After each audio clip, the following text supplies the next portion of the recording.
7h56 sur RMC, Bérangère Boquillon est là pour tout vous expliquer. Netflix, Bérangère, la plateforme leader du streaming, chute en bourse. Son titre vient de perdre 10%. Expliquez-nous pourquoi. C'est la gueule de bois pour Netflix après une année 2020 record. L'année 2021 commence mal. En cause ici de mauvaises prévisions. La plateforme prévoyait 6 millions de nouveaux abonnés dans le monde au premier trimestre 2021 et c'est raté. Il manque 2 millions d'abonnés à l'appel et ce genre de mauvaises prévisions, ça ne pardonne pas. Il faut d'ailleurs remonter à 2013 pour retrouver des chiffres aussi médiocres pour Netflix. Alors pourquoi le nombre d'abonnements Netflix a ralenti aussi brutalement ? Eh bien, Netflix est peut-être le premier perdant de la fin de la crise sanitaire. Il chute en bourse parce que certains pays déconfinent et que dans ces pays, on retourne au cinéma, au restaurant, terrasse, on voyage de nouveau, on passe des soirées entre amis et tout ça même après 19h. Oui. Bref, c'est la fin des soirées canapé devant Netflix. Et puis surtout, l'année 2020 a été un énorme accélérateur d'abonnements à cause des confinements. En 2 ans, Netflix a quasiment doublé son nombre d'abonnés. Alors forcément, tous les gens qui pensaient s'abonner à Netflix ont déjà sauté le pas.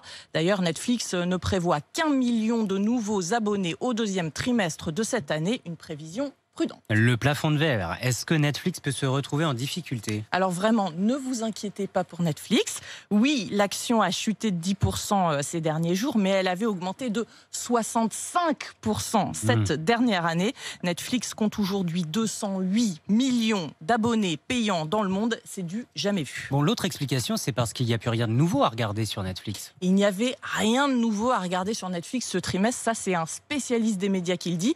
Il y a eu moins de tournages, moins de production en 2020 à cause du Covid.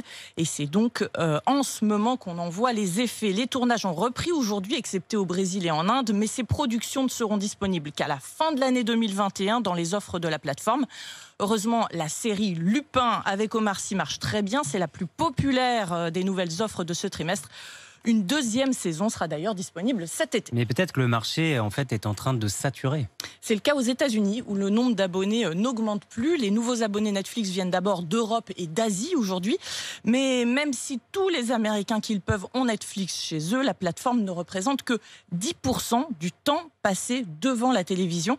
Netflix espère donc grignoter encore sur les chaînes de télévision traditionnelles, sur les jeux vidéo et sur les réseaux sociaux. Et puis il y a aussi les plateformes concurrentes qui se développent, comme Disney+, qui a démarré très fort en 2020, HBO Max ou Amazon Prime, mais ça n'a pas l'air d'inquiéter Netflix pour le moment. Et puis la dernière idée pour retrouver une bonne santé de Netflix, c'est d'augmenter les prix. En effet, en 2020, Netflix a augmenté légèrement ses prix au Canada de 14 à 15 $ par mois pour l'option standard.